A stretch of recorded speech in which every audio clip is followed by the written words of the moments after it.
Больше 3 лет мы собираем в стенах нашего любимого штаба татар Москвы на Больших Каменщиках наш любимый Якшанбе Яшляр Кичасе.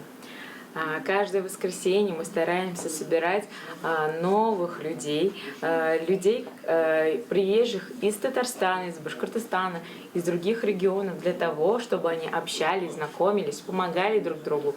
Очень радостно то, что после наших встреч образуются новые пары, образуются новые проекты, образуются какие-то новые знакомства, которые уже перерождаются дальше в новые какие-то течения. Каждое воскресенье, когда они собираются, они очень радостно разговаривают на татарском языке, поют песни на татарском языке под баян. Они очень любят проводить время в нашем штабе татар. Как они говорят, они вспоминают свои родные места, оттуда, откуда они приехали здесь, потому что каждый наш уголок пропитан вот таким татарским национальным. И именно тут они уже неосознанно начинают как-то даже разговаривать на татарском, потому что в большом мегаполисе невозможно общаться с людьми на своем родном языке. И вот именно тут, приходя сюда, они вспоминают, начинают разговаривать. Очень радостно то, что на таких моментах именно они вспоминают и поддерживают свою культуру, язык и традиции, потому что мы пытаемся сохранить это и прививаем это к молодежи. Каждое воскресенье, конечно же, мы начинаем на татарском языке.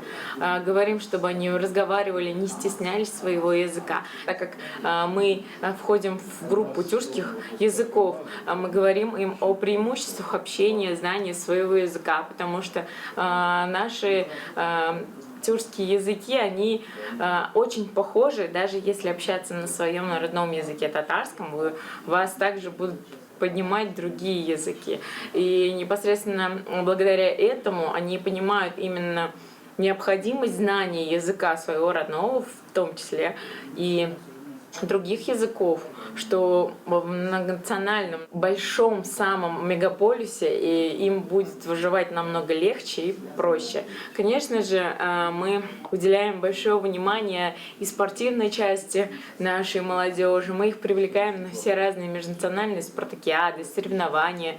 Всегда привлекаем их на разные активности, для того, чтобы они тоже были уже как в семье и помогали нам, также и сами были инициаторами разных активностей, для того, чтобы у них тоже как развивался именно вот самосознание снутри, то, что они являются человеком, представителем татарской культуры, и также они могли и в своих комьюнити уже непосредственно вести такую деятельность.